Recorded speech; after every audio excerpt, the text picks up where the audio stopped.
everyone. So we have completed your 3 modules with basic concepts. So today we are going to start with the 4th module, that is module 4 with operators and how to construct. Okay.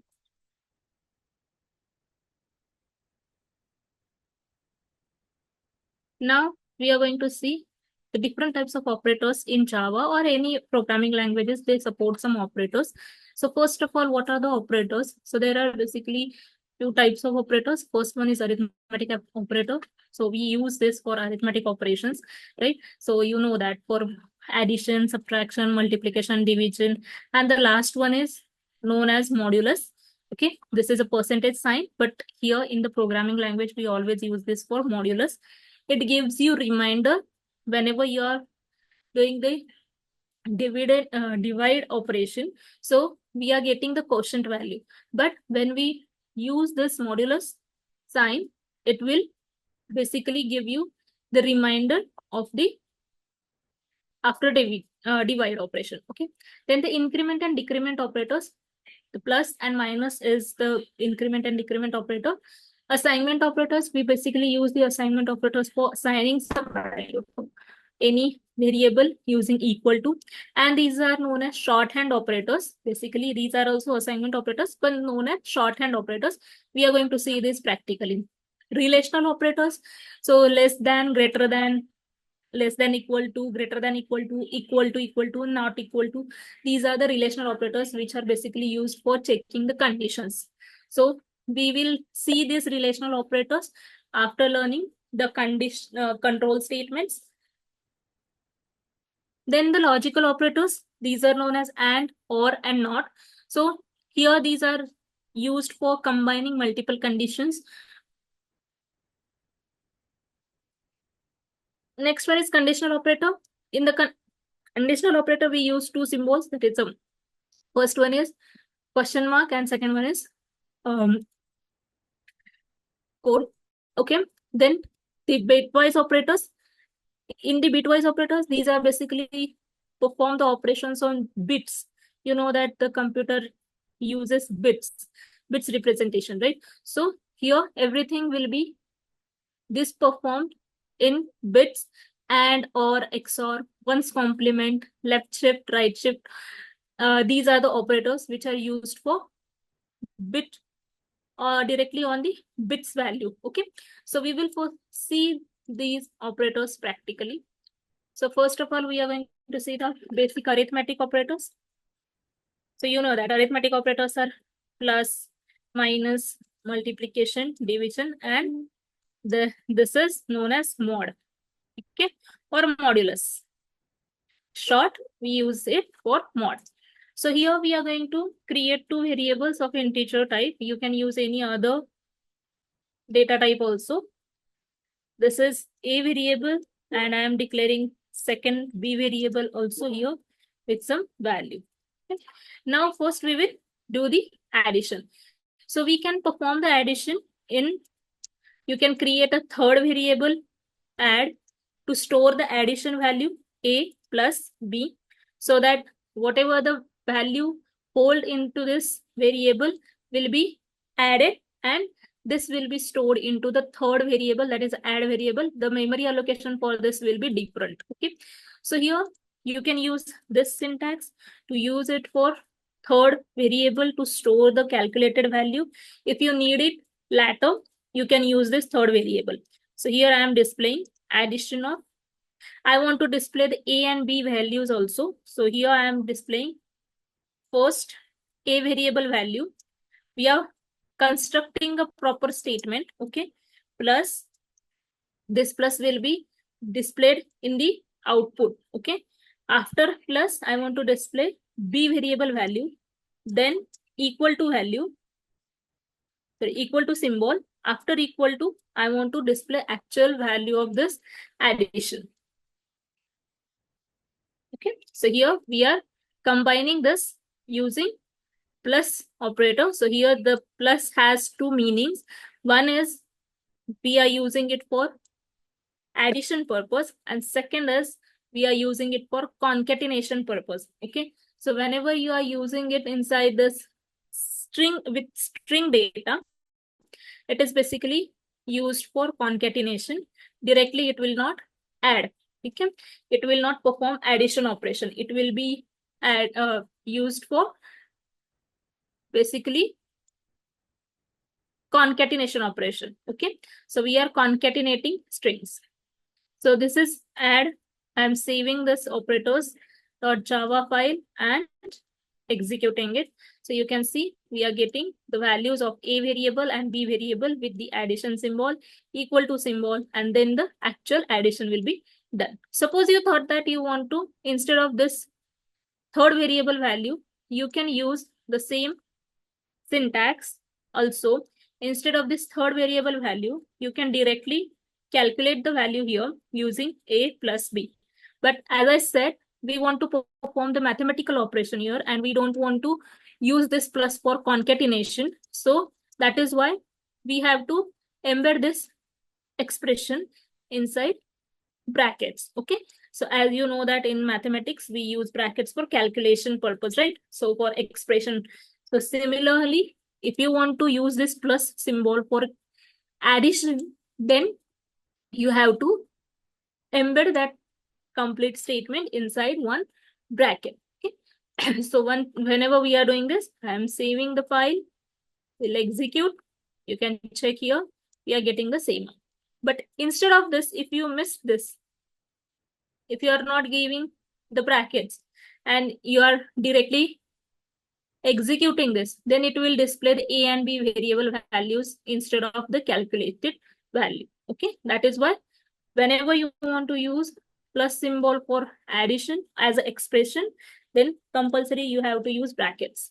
Okay, so this is the addition part. Similarly, you can perform the subtraction. Instead of saving that into a third variable, I don't need the added value later, so I can directly use subtraction of a and b directly here. Now you can use the expression like this also, but it will never understand this expression. That is why always make sure that you are using brackets to solve the expression, calculate the value, and then it will get displayed on your console. Okay, so this is the minus value we are getting as the second value is greater. Okay, so this is the subtraction value. We are not saving this in any third variable, so that we are not wasting the memory. We are basically using these memory locations. We are directly at the runtime itself, we are calculating the subtraction and we are displaying on the console. So if you need this subtraction value later, then you can use the third variable to store it like this, and then perform or use that variable later whenever required.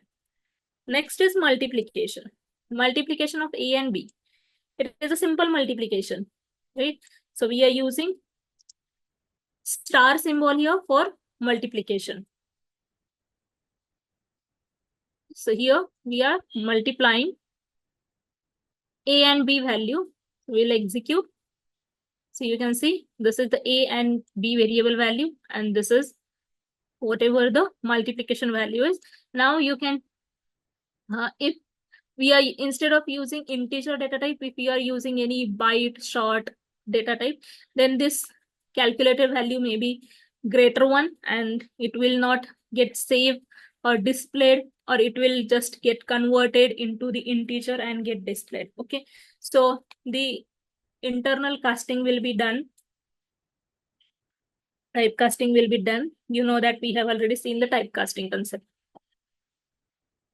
This is a multiplication. Now the division, basic division.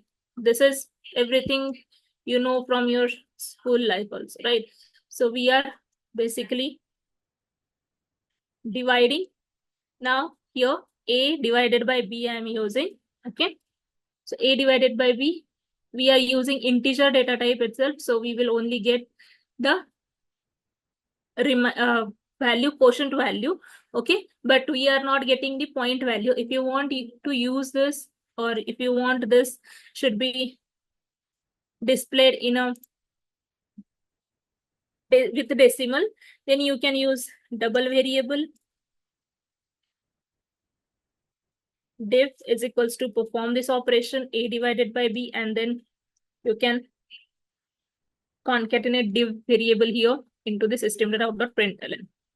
So now you can see we are getting 0.0 because the first one is lesser one and second one is greater one. So if you want to change, you can change it here. B divided by A.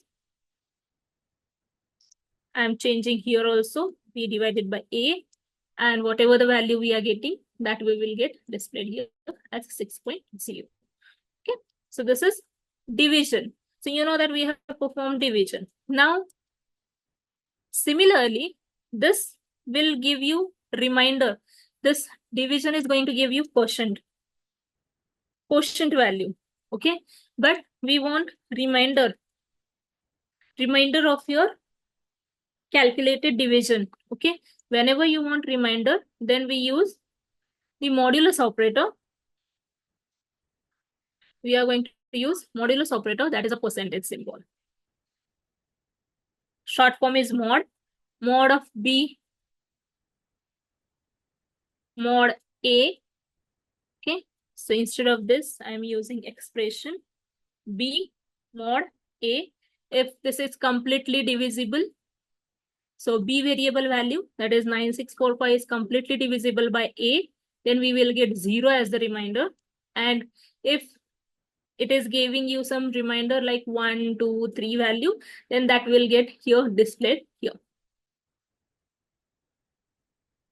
So we are getting 945 as the remainder value. Okay, 945 as the remainder value. This is a remainder, not the quotient. This is a quotient. Okay, so you can check this is the mathematical new operation we have performed in the programming languages. Every programming language has this modulus sign.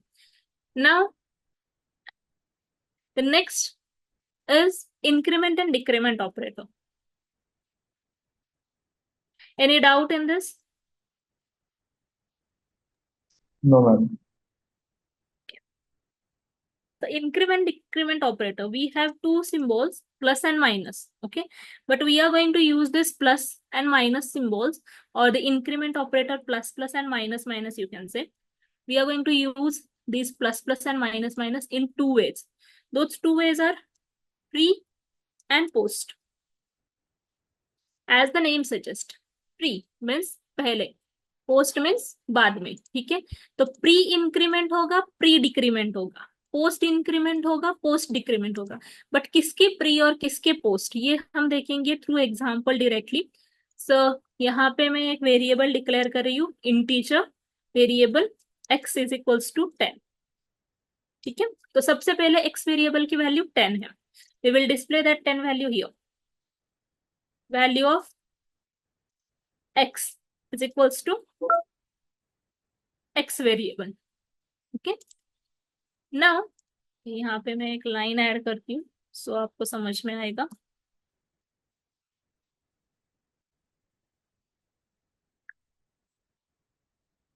तो सबसे पहले आपकी value x है. अभी हम देखेंगे pre increment. ठीक है, प्री इंक्रीमेंट. प्री इंक्रीमेंट क्या होता है? तो जो भी आपका वेरिएबल है, उस वेरिएबल से पहले आप प्लस का सिंबल ऐड करोगे. दिस ऐड का जो ऑपरेशन हम करते हैं वो प्लस आप पहले करोगे, और उसके बाद आपका वेरिएबल रहेगा, मतलब आपका ऑपरेंड रहेगा. वेरिएबल को हम ऑपरेंड भी बोलते हैं, राइट. सो पहले आपका एक्सप्रेशन रहेगा, जो प्लस सिंबल है वो रहेगा, उसके बाद आपका ऑपरेंड रहेगा. तो बेसिकली ये एग्जीक्यूशन क्या करता है, जो आपकी करंट वैल्यू है एक्स की, जो करंट वैल्यू है एक्स की, तो ये एक्चुअली कहता है x is equals to x plus 1. ठीक है, x प्लस 1 मतलब क्या कैलकुलेट होगा आपका, 10 प्लस 1 इक्वल टू 11. ठीक है, इक्वल टू 11. तो अभी x में आपकी वैल्यू स्टोर होगी 11. बट जब आप प्री इंक्रीमेंट करते हो तो वैल्यू पहले इंक्रीमेंट हो जाती है. ठीक है, पहले इंक्रीमेंट हो जाती है, फिर आप जब भी उसको नेक्स्ट टाइम यूज करोगे इस वेरिएबल को, आपको इंक्रीमेंटेड वैल्यू मिलती है. Remember this thing. यहाँ पे बहुत कंफ्यूजन होता है प्री एंड पोस्ट में. तो जब भी आप प्री इंक्रीमेंट करते हो, मतलब सिंबल्स आपके प्री है, वेरिएबल से पहले है, ऑपरेंड से पहले है, तो जो भी उसकी करंट वैल्यू है वो वैल्यू इंक्रीमेंट होके आप नेक्स्ट टाइम जब इस वेरिएबल को यूज करते हो तो आपको इंक्रीमेंटेड वैल्यू मिलेगी। तो सपोज मैंने यहाँ पे लिखा प्लस प्लस एक्स, ठीक है, ये मैंने प्री इंक्रीमेंट किया एंड फिर से मैंने वैल्यू डिस्प्ले की, value of x after pre increment,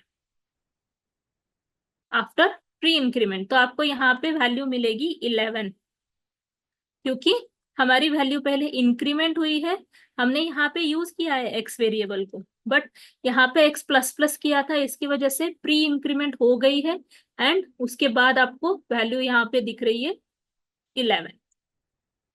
similar to this हम देखेंगे पोस्ट इंक्रीमेंट, ठीक है। नेक्स्ट होता है post increment. Post increment, post increment मतलब क्या, कि जैसे यहाँ पे हमने सिंबल्स दिए थे, एडिशन के सिंबल्स दिए थे ऑपरेंड से पहले, वैसे ही हम यहाँ पे पोस्ट इंक्रीमेंट में ऑपरेंड के बाद सिंबल्स देते हैं, ठीक है।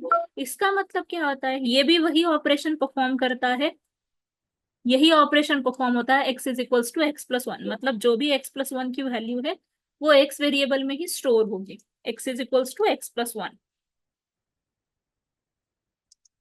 बट यहाँ पे एक डिफरेंस है, यहाँ पे क्या होगा, आप जब ये ऑपरेंड है उसके बाद इंक्रीमेंट कर रहे हो, राइट, मतलब जो उसकी करंट वैल्यू है, अभी हमारे एक्स वेरिएबल की वैल्यू 11 है, तो वो 11 एज इट इज रखेगा जब आप इसको नेक्स्ट टाइम यूज करोगे तब, एंड उसके बाद जब आप इस वेरिएबल को यूज करने वाले हो तब आपको इंक्रीमेंटेड वैल्यू मिलेगी।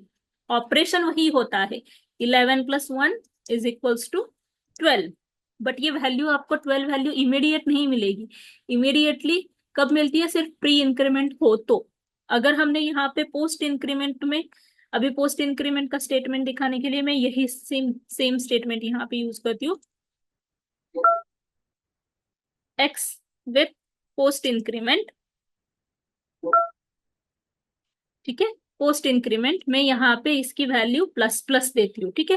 तो अभी हम इसको यूज कर रहे हैं एक्स वेरिएबल को, दैट मीन्स जो आपकी करंट वैल्यू है वही एज इट इज यूज होगी, दैट इज 11 ही आपको मिलेगा, एंड नेक्स्ट टाइम जब आप इस एक्स वेरिएबल को यूज करोगे तब आपको इंक्रीमेंटेड वैल्यू मतलब 12 वैल्यू मिलेगी। तो उसके लिए मैं यहाँ पे और एक स्टेटमेंट लिखती हूँ, after post increment x variable की वैल्यू अभी आपको यहाँ पे 12 मिलेगी, ठीक है, यू कैन सी। तो विथ पोस्ट इंक्रीमेंट हमने दिया है तो आपको 11 वैल्यू एज इट इज मिल रही है, एंड नेक्स्ट टाइम जब आप एक्स वेरिएबल को यूज करते हो तब आपको इंक्रीमेंटेड वैल्यू मिलती है। मतलब इस स्टेटमेंट का ये मतलब है प्री इंक्रीमेंट, मतलब आपको पहले इंक्रीमेंट करके उस वैल्यू को यूज करना है, इंक्रीमेंटेड वैल्यू को यूज करना है। पोस्ट इंक्रीमेंट मतलब जो हमारी करंट वैल्यू है उसको एज इट इज यूज करके next time incremented value use होनी चाहिए, इसके लिए हम प्री इंक्रीमेंट पोस्ट इंक्रीमेंट करते हैं, ठीक है। सो ये इंक्रीमेंट डिक्रीमेंट ऑपरेटर में प्री एंड पोस्ट में ये दो ऑपरेटर्स है, plus plus and minus minus, ठीक है। उसमें प्री एंड पोस्ट में pre increment and post increment हमने देखा। एनी डाउट यहाँ पे, किसी को कुछ डाउट है, क्लियर है? Yes, ma'am. Okay, now similarly हम सेम यही वेरिएबल एक्स वेरिएबल पे ही पोस्ट इंक्रीमेंट एंड डिक्रीमेंट का यूज करेंगे। अभी मैं फिर से यही पार्ट दिखाती हूँ, आपकी वैल्यू ऑफ एक्स, अभी यहाँ पे आपकी वैल्यू ऑफ एक्स 12 है, ठीक है। इसको हम प्री इंक्रीमेंट की जगह पे प्री डिक्रीमेंट करेंगे। प्री डिक्रीमेंट मतलब डिक्रीमेंट के लिए हम सिंबल यूज करते हैं सिर्फ माइनस, राइट। सो आपका instead of adding one value ये आपका सब्ट्रैक्ट करेगा वन वैल्यू, ठीक है। सो यहाँ पे 12 माइनस 1 11 होगा, ठीक है। सो जब आप प्री डिक्रीमेंट करते हो, प्री डिक्रीमेंट के लिए आपके सिंबल्स पहले आने चाहिए ऑपरेंड से, एंड ऑपरेंड में वो एक माइनस कर देगा वैल्यू, ये एक ही करता है हमेशा, आप इसको चेंज नहीं करते हो, ठीक है। जब आप ये pre increment decrement operator use करते हो तो ये हमेशा एक से ही इंक्रीमेंट करता है या एक से ही डिक्रीमेंट करता है, ठीक है। सो यहाँ पे 12 - 1 11 वैल्यू इमीडिएट अफेक्ट होगी, ठीक है, इमीडिएटली आपके यहाँ पे चेंज हो जाएगी। एंड जब आप नेक्स्ट टाइम उसको यूज करोगे तो आपको डिक्रीमेंटेड वैल्यू ही यहाँ पे डायरेक्टली मिलेगी। सो यहाँ पे मैंने value of x after decrement लिखा, तो आपको यहाँ पे 11 वैल्यू मिलेगी। वैसे ही पोस्ट डिक्रीमेंट है। पोस्ट डिक्रीमेंट में पहले आप ऑपरेंड यूज करते हो, उसका वैल्यू जो है वो एक से माइनस होता है। नेक्स्ट टाइम जब आप उसको करोगे तब आपको यूज करोगे तब आपको डिक्रीमेंटेड वैल्यू मिलेगी। सो यहाँ पे मैंने पोस्ट डिक्रीमेंट यूज किया। पोस्ट डिक्रीमेंट वैल्यू आपकी 11 है, 11 एज इट इज रहेगी। आफ्टर पोस्ट डिक्रीमेंट में आपको वैल्यू, जब आप एक्स वेरिएबल को यूज करोगे तब आपको वैल्यू डिक्रीमेंटेड वैल्यू मिलेगी, दैट इज 10। इसको मैंने सेव किया, execute this, you can see ये वैल्यू ऑफ एक्स 12 है। अभी करंट वैल्यू एक्स की 12 है। पोस्ट प्री डिक्रीमेंट के बाद 11 हो गई, इमीडिएटली डिक्रीमेंट हुआ है। पोस्ट डिक्रीमेंट के लिए वैल्यू एज इट इज है, उसके बाद जब आप नेक्स्ट टाइम एक्स वेरिएबल को यूज कर रहे हो तब आपको डिक्रीमेंटेड वैल्यू मिल रही है, ठीक है। So this is the difference between pre and post increment and decrement operators. Clear है? Any doubt? कुछ डाउट है तो पूछ लो। Yes, ma'am. ओके नहीं ma'am. Okay, so we have seen these two operators, arithmetic operators, increment decrement operators, assignment operators also we will see, but not all, क्योंकि यहाँ पे left shift right shift and XOR वगैरह भी है, तो ये and XOR वगैरह ये हम बाद में देखेंगे असाइनमेंट ऑपरेटर्स में। हम बेसिक जो ऑपरेटर्स है वो यहाँ पे देखते हैं, दैट इज इक्वल टू तो हम नॉर्मली यूज ही करते हैं for giving the value. Plus equal to, minus equal to, multiplication equal to, ये दिखाती हूं मैं पहले। ये आपके हैं असाइनमेंट ऑपरेटर्स।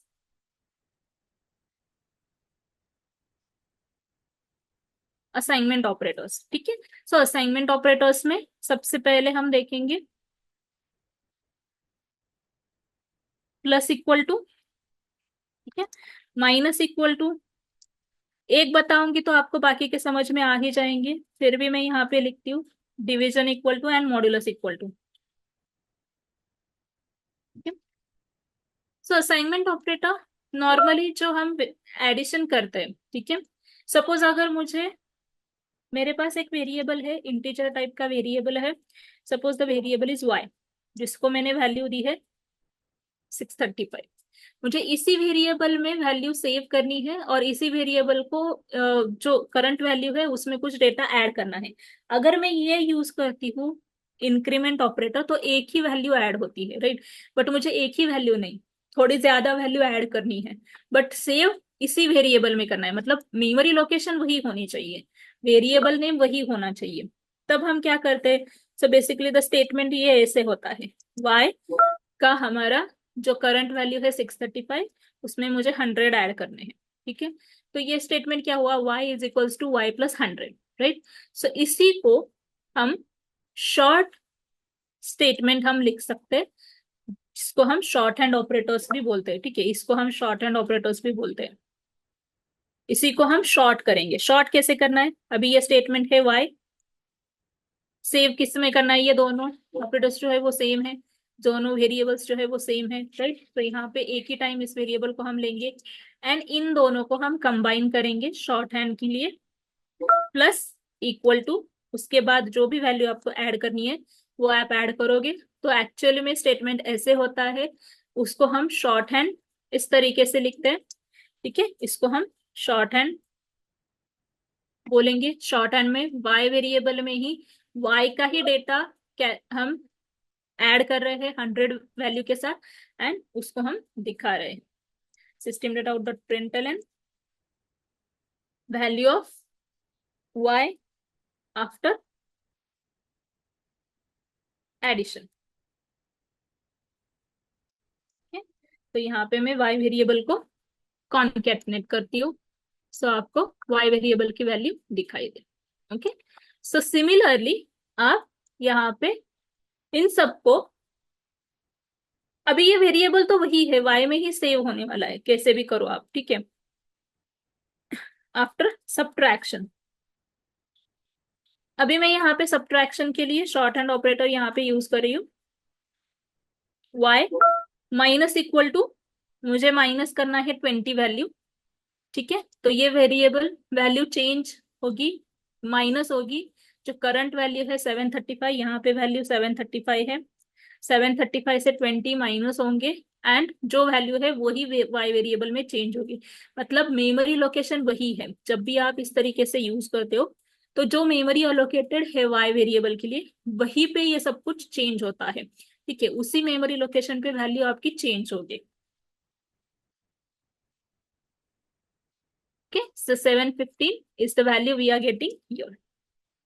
Now, similarly, आप मल्टीप्लीकेशन कर सकते हो। तो सपोज यहाँ पे मुझे मल्टीप्लीकेशन करना है,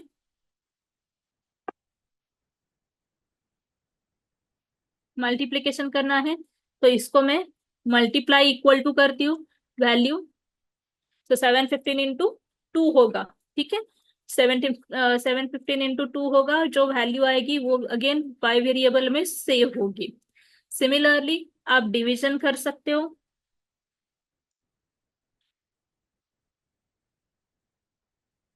डिवीजन कर सकते हो। यहाँ पे वैल्यू मुझे डिवाइड करना है, जो वैल्यू आएगी उसको 20 से डिवाइड करना है, वाई वेरिएबल की वैल्यू चेंज होगी आफ्टर डिवीजन ऑपरेशन। सिमिलरली आप मॉड्यूलस भी यूज कर सकते हो आफ्टर मॉड, ठीक है। सेम यही डिवीजन में लेती हूँ, y डिवाइडेड बाय की जगह पे y मॉड्यूलस इक्वल टू 20 लेती हूँ। सो यहाँ पे आपको रिमाइंडर आएगा, जो भी रिमाइंडर है वो आप यहाँ पे देख सकते हो, ठीक है। सो इसको मैं एग्जीक्यूट करती हूँ।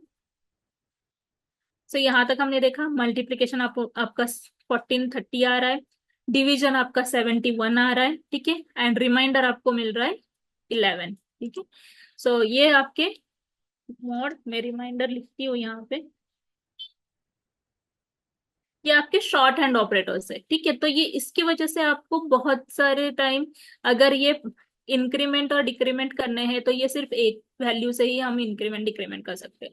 बट अगर आपको उसी वेरिएबल में कुछ चेंजेस करने हैं, उसी वेरिएबल में डेटा सेव करना है rather than creating a new variable, new memory location, तब आप इसको शॉर्ट हैंड ऑपरेटर्स के थ्रू कर सकते हो।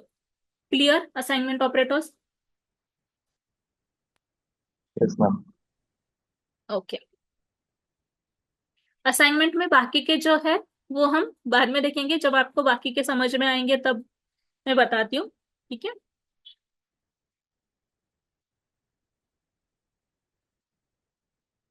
सो ये आपका हो गया असाइनमेंट ऑपरेटर्स तक। 3 ऑपरेटर्स हमने कंप्लीट कर लिए। रिलेशनल ऑपरेटर्स, लॉजिकल ऑपरेटर्स, ये कंडीशन बेसिस पे है, तो इसको हम कंडीशन बेसिस पे ही देखेंगे, ठीक है। कंडीशनल ऑपरेटर भी उसी टाइम देखते हैं, एंड तभी हम बिटवाइज ऑपरेटर्स देखेंगे, क्योंकि आपको ये समझ में आ गया तो आपको बिटवाइज ऑपरेटर्स समझ में आ जाएंगे, ठीक है। तो अभी के लिए ऑपरेटर्स में हम इतना ही पार्ट देख रहे हैं।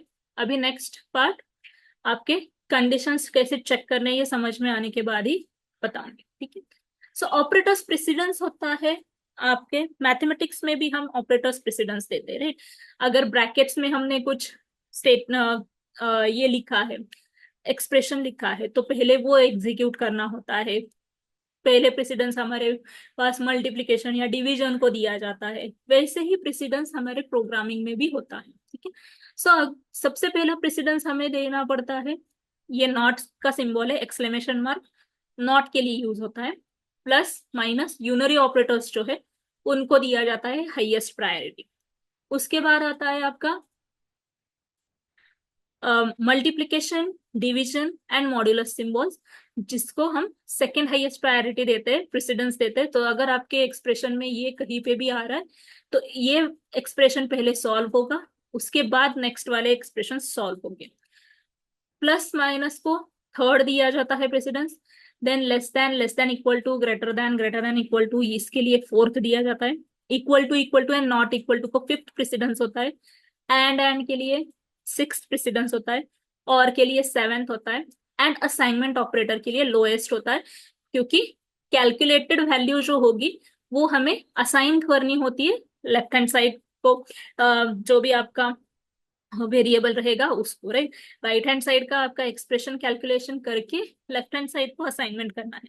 दैट्स वाई असाइनमेंट को सबसे लोएस्ट प्रायोरिटी रहती है, प्रेसिडेंस रहता है, ठीक है ना।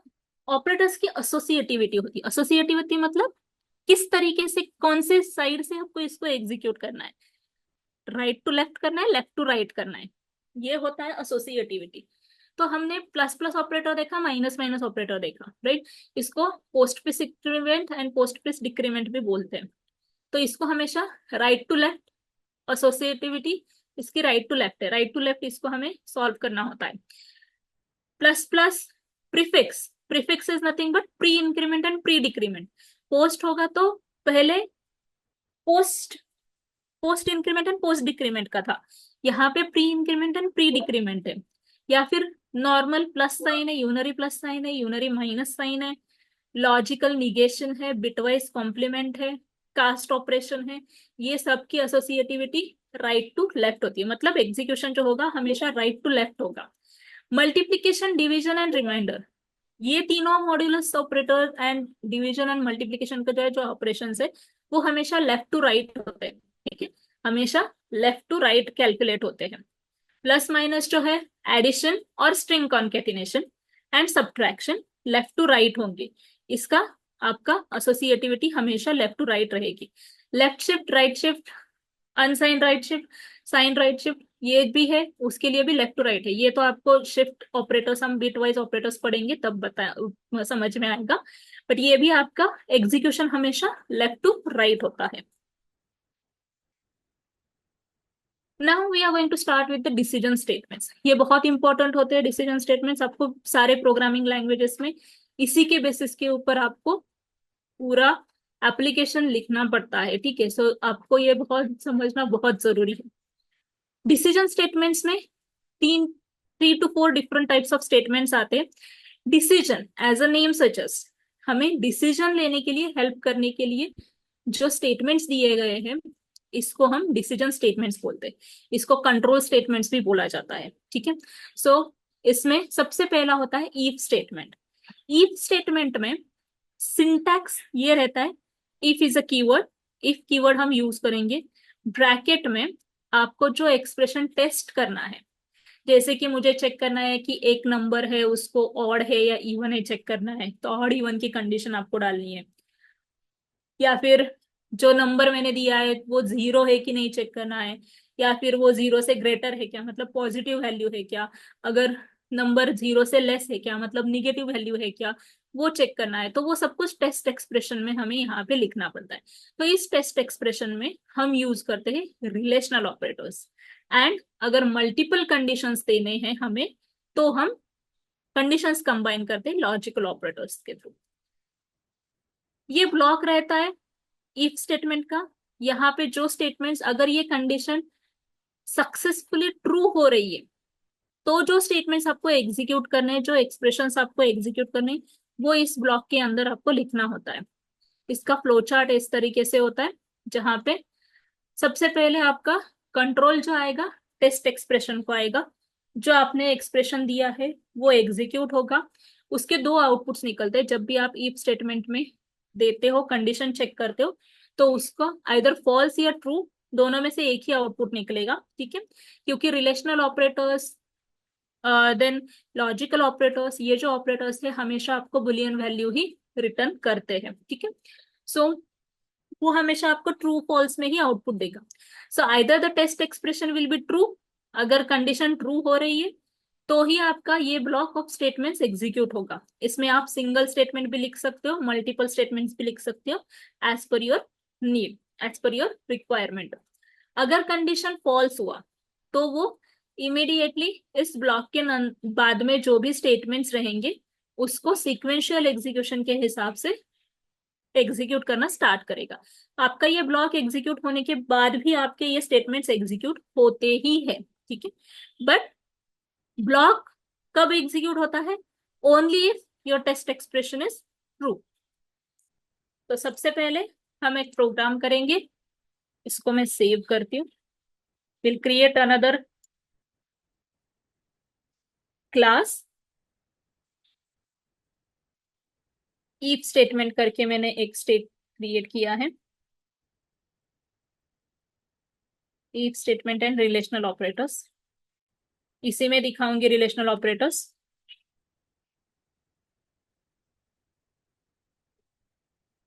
मेन मेथड को इंक्लूड किया है, ठीक है। अभी मुझे चेक करना है कि मेरे पास एक नंबर है इंटीजर ए, इसमें मैंने वैल्यू दी है 545, ठीक है। तो मुझे चेक करना है ये जो मैंने नंबर, मेरे पास जो नंबर है, अभी तो मैंने ये नंबर लिया हुआ है, मैंने सेव किया है, मुझे पता है कि ये नंबर क्या है। बट अगर हमें नहीं पता हो तो मुझे चेक करना है कि इस नंबर को मुझे पॉजिटिव है या निगेटिव है, ये मुझे चेक करना है, ठीक है। ये नंबर निगेटिव है या पॉजिटिव है, ये मुझे चेक करना है। वेदर नंबर इज निगेटिव और पॉजिटिव,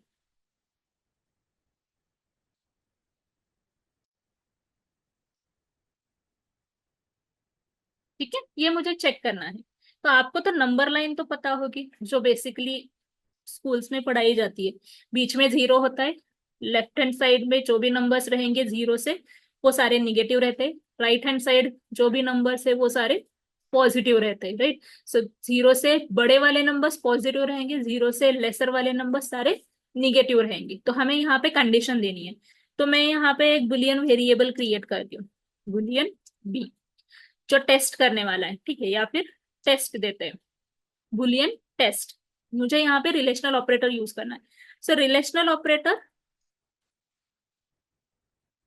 हमारे पास है ग्रेटर देन, पहले स्टार्ट से करती हूँ, less than equal to, greater than equal to and not equal to, ठीक है।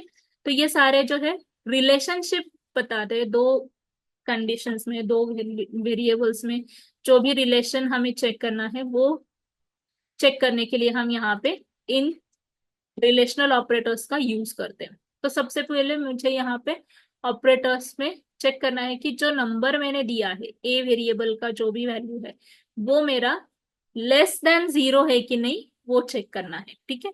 क्योंकि मुझे नंबर निगेटिव और पॉजिटिव है वो चेक करना है। दैट इज वाई मैं यहाँ पे चेक करती हूँ ए इज लेस देन जीरो, ठीक है। ए इज लेस देन जीरो, ये अगर आप रिलेशनल ऑपरेटर यूज करोगे तो ये हमेशा आपको बुलियन वैल्यू देता है, जो ट्रू या फॉल्स दोनों में से कुछ भी हो सकता है।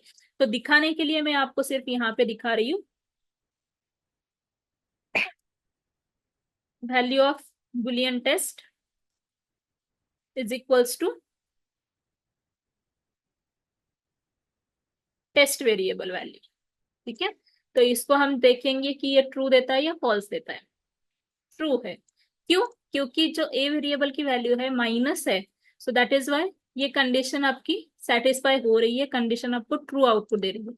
इसी को हम अभी यह क्या हो रहा है, ये स्टेटमेंट जो है वो वैल्यू अगर दूसरी भी हो, अगर यहाँ पे प्लस होगी, ठीक है, मतलब वैल्यू पॉजिटिव है, बट हमने एक कंडीशन ये चेक की है, फिर भी आपको ये वैल्यू यहाँ पे दिखेगी, ये स्टेटमेंट जो है वो आपको दिखेगा ही। वैसे नहीं मुझे रखना है, अगर मेरा नंबर निगेटिव है तो ही मुझे आउटपुट दिखना चाहिए, अदरवाइज नहीं दिखना चाहिए, ऐसे मुझे करना है। तो इसको हम चेंज कर सकते हैं, ठीक है। सो इसको हम चेंज कर सकते हैं और इसकी जगह पे हम यूज कर सकते हैं इफ स्टेटमेंट। कंडीशन वही रहेगी, सिर्फ इसको मैं अलग एक वेरिएबल को सेव करने की जगह पे डायरेक्टली इफ एक्सप्रेशन में देती हूँ। इफ के बाद ब्रैकेट्स देने हैं, राउंड ब्रैकेट्स है यहाँ पे, ये सेम स्टेटमेंट में लिखती हूँ, ठीक है। इसके बाद हमें कर्ली ब्रेसेस देने हैं, जो आपका इफ का ब्लॉक होगा। तो अगर कंडीशन सेटिस्फाई हो रही है तो ही ये स्टेटमेंट्स आपके एग्जीक्यूट होंगे।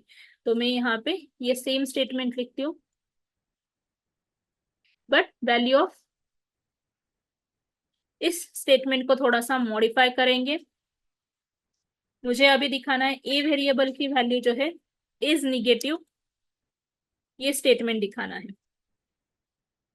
ठीक है, यहाँ पे टेस्ट वेरिएबल का कोई भी यूज नहीं है। अगर मेरा ये कंडीशन सेटिस्फाई हो रहा है, that means a variable is negative value. ठीक है, तो ये ब्लॉक मैंने इफ ब्लॉक लिखा। अगर आपके इसमें सिर्फ एक ही स्टेटमेंट है तो आप इस कर्ली ब्रेसेस को स्किप भी कर सकते हो, बट डोंट स्किप इट, इसको लिखो हमेशा, क्योंकि बाद में आपको समझ में नहीं आता है क्या हुआ है। ठीक है, सो इस तरीके से आप इफ कंडीशन देते हो। इसके बाद मैंने सपोज स्टेटमेंट लिखा system dot out dot println end of, end of if नहीं लिखती हूँ, स्टेटमेंट आफ्टर इफ,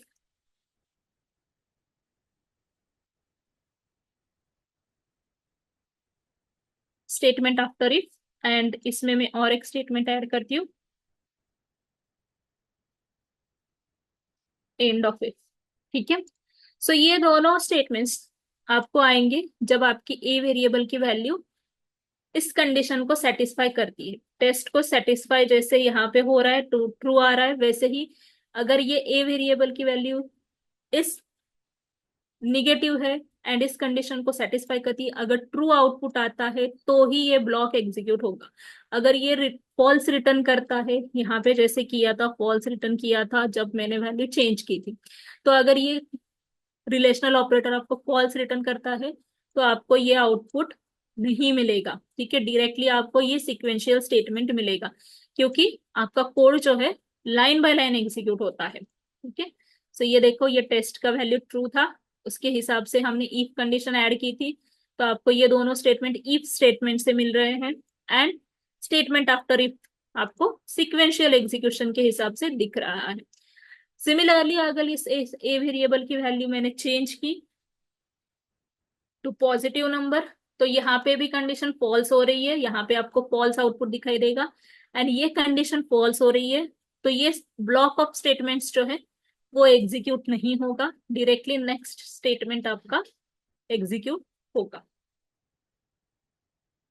यहाँ पे फॉल्स आया तो डायरेक्टली आपको स्टेटमेंट आफ्टर इफ दिख रहा है, इफ ब्लॉक में से कोई भी स्टेटमेंट नहीं दिख रहा है। ठीक है, तो इस जब आपको इस तरीके से कंडीशंस चेक करनी है एंड कंडीशन सेटिस्फाई होने के बाद ही कुछ स्टेटमेंट्स एग्जीक्यूट करने हैं, इट कैन बी एनीथिंग, तो कुछ भी हो सकता है। सिर्फ मैंने ये एक एग्जांपल के तौर पे लिया है, कुछ भी आपको ऑपरेशंस करने हैं, अगर कंडीशन सेटिस्फाई हो रही है तो वो आप इस ब्लॉक में लिख सकते हो, एंड आपका कोड जो है वो सिक्वेंशियल एग्जीक्यूशन करता है। उसकी वजह से अगर ये स्टेटमेंट्स, ये कंडीशन फॉल्स हो गई तो डायरेक्टली आपका कर्सर जो है इस लाइन के बाद जंप करेगा, एंड उस लाइन पे जो भी स्टेटमेंट्स है वहां से उसका एग्जीक्यूशन स्टार्ट होगा। ठीक है, दिस इज इफ स्टेटमेंट, सबसे पहला डिसीजन स्टेटमेंट है।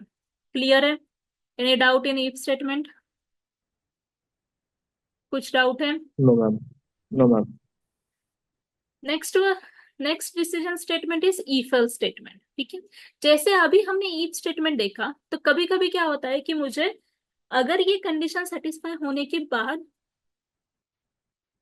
अगर कंडीशन सेटिस्फाई नहीं हो रही है, मतलब ये फॉल्स रिटर्न कर रहा है, तो भी मुझे कुछ स्टेटमेंट्स एग्जीक्यूट करने हैं, मुझे कुछ स्टेटमेंट्स लिखने हैं।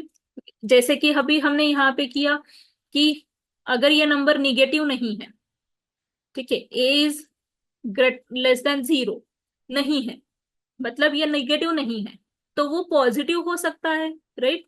पॉजिटिव हो सकता है, ऐसे मुझे दिखाना है। बट वो अगर मैंने डायरेक्टली स्टेटमेंट यहाँ पे लिखा तो वो हमेशा मुझे स्टेटमेंट ऐसे दिखाएगा, क्योंकि ये स्टेटमेंट क्या होता है, कंडीशन सेटिस्फाई होने के बाद अगर फॉल्स भी हो रही है, अगर ट्रू भी हो रही है, तो भी आपको ये स्टेटमेंट दिखता है।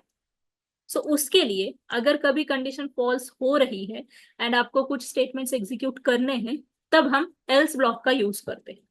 तो उसका फ्लो चार्ट ऐसे होता है, सबसे पहले आपका टेस्ट एक्सप्रेशन टेस्ट होगा। या टेस्ट एक्सप्रेशन में अगर हम relational operators and logical operators use करेंगे, यहाँ पे कंडीशन ट्रू या फॉल्स रिटर्न करेगी। अगर ट्रू रिटर्न किया तो इफ ब्लॉक एग्जीक्यूट होगा, मतलब इफ के अंदर जो भी स्टेटमेंट्स आपने लिखे हैं वो एग्जीक्यूट होंगे। अगर फॉल्स रिटर्न किया तो आपका एल्स ब्लॉक एग्जीक्यूट होगा, जो भी स्टेटमेंट्स एल्स ब्लॉक में आप लिखोगे वो स्टेटमेंट्स एग्जीक्यूट होंगे। ठीक है, एंड दोनों कंप्लीट होने के बाद आपका सिक्वेंशियल एग्जीक्यूशन के हिसाब से statements below if else execute होंगे। ठीक है, तो वो भी हम यहाँ पे देखते हैं। System dot out dot println, एक लाइन ऐड करती हूँ जस्ट टू मेक श्योर को समझ में आने के लिए। If else, make sure that these are case sensitive. ठीक है, ये केस सेंसिटिव है। यहाँ पे इस स्टेटमेंट के बाद कोई भी सेमीकोलन नहीं है, इमीडिएटली ब्लॉक ओपन हो रहा है। ठीक है, कभी कभी बहुत सारे लोग यहाँ पे भी सेमीकोलन दे देते हैं और बाद में सोचते हैं कि हमारा प्रोग्राम एग्जीक्यूट क्यों नहीं हो रहा है। सो रिमेंबर दैट इस कंडीशन के बाद कभी भी सेमीकोलन नहीं आता है, कंडीशन के बाद हमेशा ब्लॉक ऑफ कोड ही आता है। इफ एल्स स्टेटमेंट में मैं अलग आपको बताती हूँ कि अगर नंबर इवन ऑड है, नंबर इज इवन और ऑड, कैसे चेक करना है। तो नंबर इवन कब होता है, जब नंबर इवन कब होता है, जब उसको हम 2 से डिवाइड करेंगे। ठीक है, बट 2 से डिवाइड करने के बाद अगर वो नंबर का रिमाइंडर 0 आ रहा है तो ही वो नंबर इवन है। ठीक है, अदरवाइज वो नंबर ऑड है। ठीक है, तो ये लॉजिक है हमारा इवन ऑड के लिए। तो हम अगर हम नंबर ले रहे हैं, सपोज मैं यहाँ पे एक वेरिएबल डिक्लेयर करती हूँ नम, जिसको मैंने वैल्यू दी है। ओके, अभी मुझे चेक करना है कि ये नंबर वेरिएबल जो है वो इवन है या ऑड है। तो मैं बेसिक नंबर वेरिएबल लेंगी। अभी मुझे चेक करना है कि इस नंबर को मैं डिवाइड करती हूँ 2 से तो मुझे रिमाइंडर 0 मिलता है कि नहीं। तो रिमाइंडर के लिए अगर मैं डिवाइड यूज करूंगी तो मुझे क्वोशंट मिलेगा, राइट।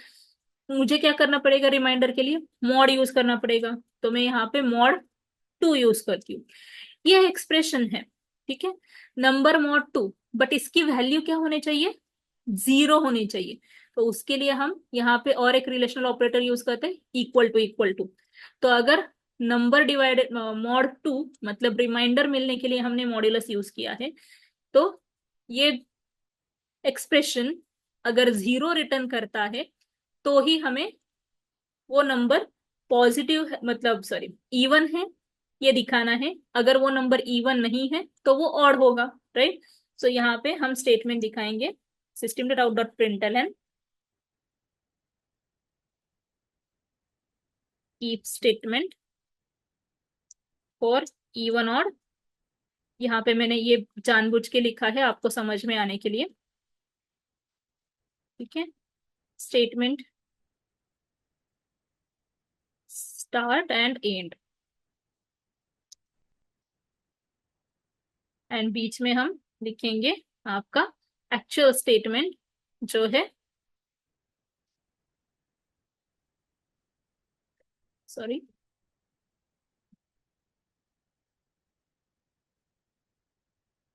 मुझे अभी इसके अंदर कॉन्केटिनेट करना है इस वेरिएबल को, नम वेरिएबल को। ठीक है, तो वो मैंने लिखा इज इवन। ठीक है, नम की जगह पे आपका वैल्यू आएगा एंड इज इवन, ये आपको आउटपुट आएगा। ठीक है, सो ये सिर्फ आपको समझ में आने के लिए लिखा है। अगर ये नंबर इवन नहीं है तो हम इमीडिएटली आफ्टर इफ ब्लॉक जहां पे खत्म होता है वहीं पे आप एल्स कीवर्ड लिख सकते हो एंड ब्लॉक दे सकते हो। ठीक है, सो दैट अगर इफ कंडीशन फेल हो रही है तो वो इमीडिएटली उसी एल्स के साथ जाता है। इफ को हमेशा एल्स देने की जरूरत नहीं है क्योंकि वो इंडिविजुअली भी सरवाइव करता है, but else will never survive alone.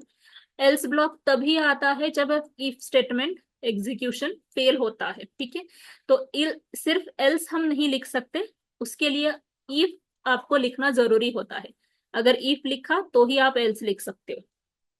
सिर्फ इफ हम लिख सकते हैं, जैसे यहाँ पे लिखा है only if statement is allowed, only else statement is not allowed, always it should be preceded with if statement. ठीक है, सो ये सारे स्टेटमेंट्स मैं एज इट इज यहाँ पे ऐड करती हूँ।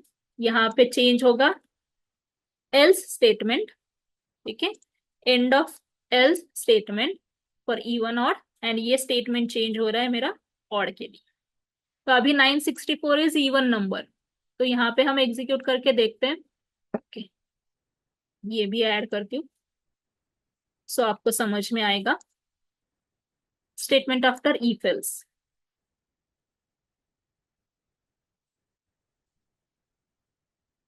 स्टार्ट हुआ इफ स्टेटमेंट, क्योंकि इफ स्टेटमेंट की कंडीशन ट्रू हो रही है, आपको आउटपुट मिला is even number. End of if statement, उसके बाद डायरेक्टली आपका स्टेटमेंट आफ्टर इफ एल्स आपको दिखाई दे रहा है। अगर ये value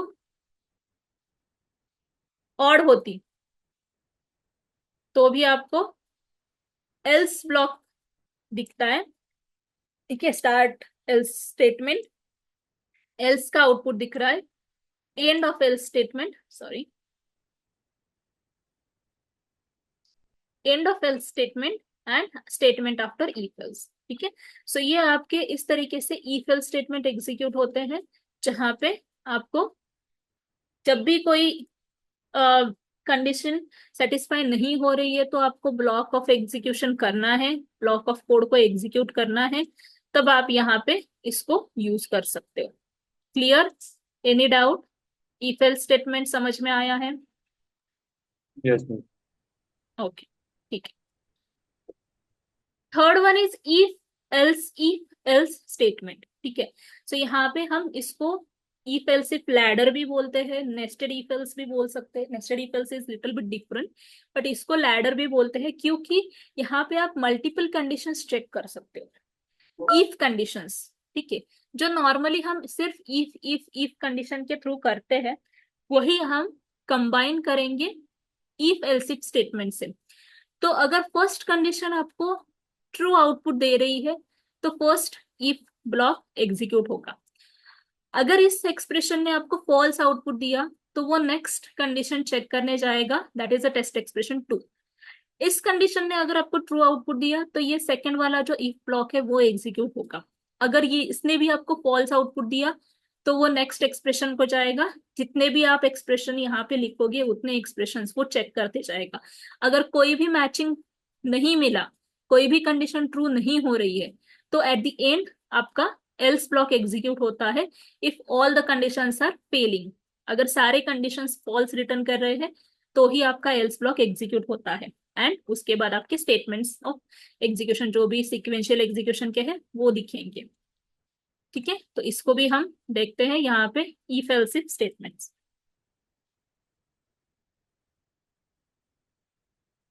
if else if statement, ठीक है। सो जो हमने यहाँ पे कोड किया था ये सिर्फ पॉजिटिव के लिए, सॉरी निगेटिव के लिए चेक किया था, बट मेरे पास अगर नंबर है, कोई भी नंबर है n1, मैंने वैल्यू ली है, ठीक है, तो ये नंबर क्या हो सकता है? It can be positive, negative और जीरो, ठीक है। अगर जीरो से ग्रेटर है तो पॉजिटिव होगा, ग्रेटर लेसर है तो निगेटिव होगा, एंड नहीं है तो वो, दोनों भी कंडीशंस नहीं है तो वो जीरो होगा, राइट। सो इसके लिए हम ये प्रोग्राम करेंगे where the number is positive, positive, negative और जीरो,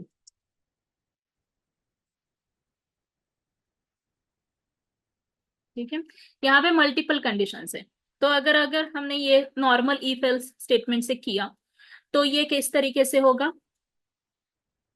सबसे पहले मैं इफ कंडीशन चेक करती हूँ, if whether this number n1 is less than zero, ठीक है। तो ये क्या हो गया? अगर लेस देन जीरो है तो वो नंबर,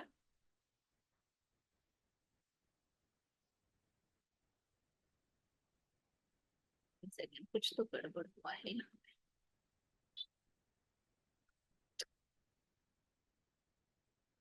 मैंने मेन के बाहर लिखा कोड, उसके वजह से आया था, ठीक है। सो ये n1, अगर मैंने इसको लिखा इस तरीके से तो क्या होगा? हमारा स्टेटमेंट क्या होगा?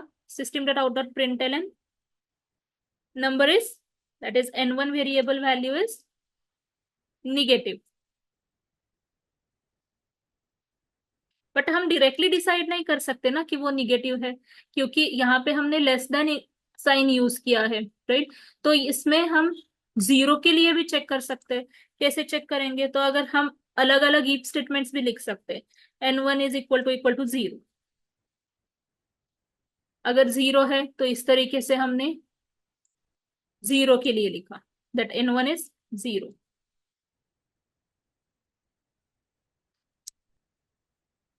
अलग अलग स्टेटमेंट्स भी लिख सकते हो, या फिर मतलब अलग अलग इफ स्टेटमेंट्स भी लिख सकते हो। तो इसमें इफ स्टेटमेंट्स में ये नहीं होगा, हर बार आपको अलग अलग कंडीशंस लिखने की जरूरत नहीं होती है, क्योंकि ये हम एक ही इसके ऊपर परफॉर्म कर रहे हैं ना, एक ही इसके लिए परफॉर्म कर रहे हैं। सो इसको हम कंबाइन कर सकते हैं।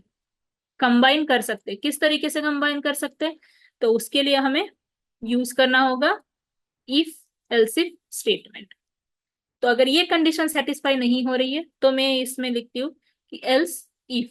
ठीक है, तो ये मेरा एल्स इफ का कोड है। अगर ये भी कंडीशन सेटिस्फाई नहीं हो रही है, n== जीरो भी नहीं हो रहा है, तो मैं यहाँ पे भी एल्स स्टेटमेंट लिखती हूँ। That means we are nesting this if else statement. ठीक है, ये इसको नेस्टिंग बोलते हैं कि इफ में एल्स में हमने इफ लिखा है, इफ में हम एल्स लिख सकते हैं। इस तरीके से हम नेस्टिंग कर सकते हैं अलग अलग स्टेटमेंट्स को।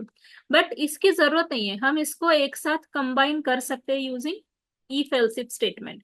ठीक है, तो इफ एल्स इफ स्टेटमेंट में भी हमेशा कंडीशन होती है, तो ब्रैकेट्स देना जरूरी है उसको।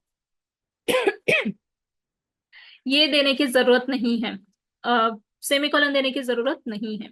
नाउ अगर नंबर निगेटिव नहीं है, अगर नंबर जीरो नहीं है, तो ऑब्वियसली वो पॉजिटिव होगा। तो यहाँ पे आपको इस कंडीशन को देने की जरूरत नहीं है, आप डायरेक्टली एल्स स्टेटमेंट लिख सकते हो and your code will be very easy to understand, very easy to learn.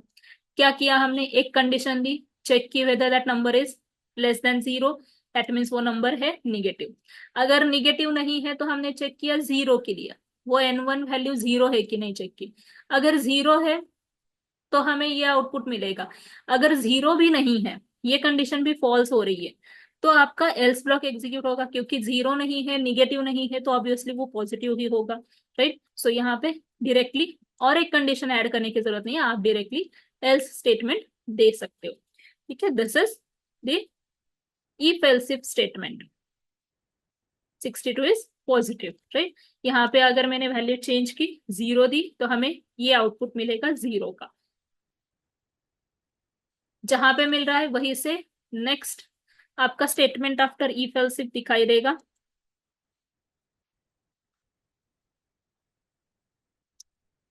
If else if दिखाई देगा, जो भी आपका आउटपुट आएगा उसके बाद। ठीक है, सिक्वेंशियल एग्जीक्यूशन के हिसाब से zero is zero.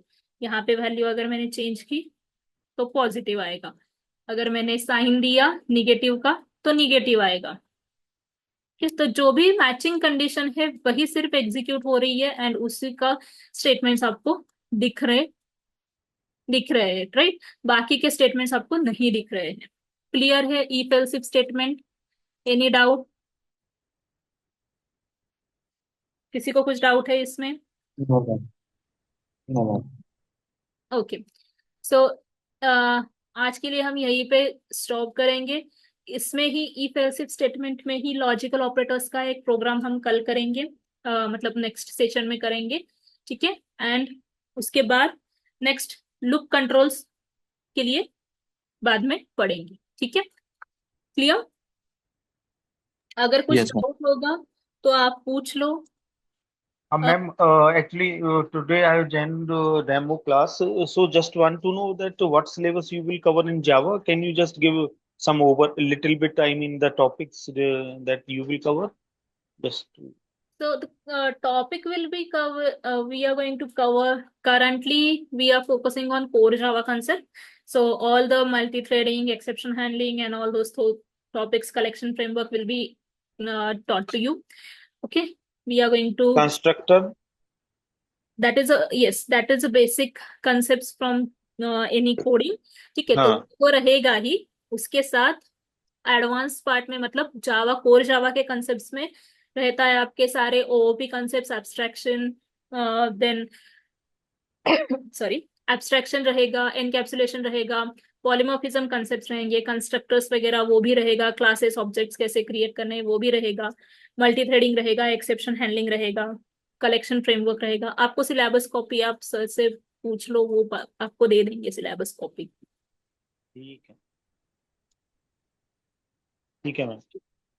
Okay, anything else anyone? So how many of you join from system? अगर सिस्टम से कोई ज्वाइन हुआ है क्या?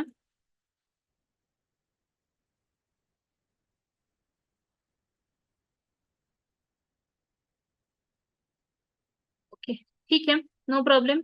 जो प्रोग्राम्स हमने अभी तक किए हैं वो मैं आपको शेयर कर दूंगी आपके व्हाट्सएप ग्रुप में, तो आप उसको डाउनलोड कर लीजिएगा। ठीक है, thank you everyone, you may leave, we will continue in the next session. Okay, ma'am. Thanks for today. Yeah, thank you Piyush. Thank you. Thank you sir, you may end meeting.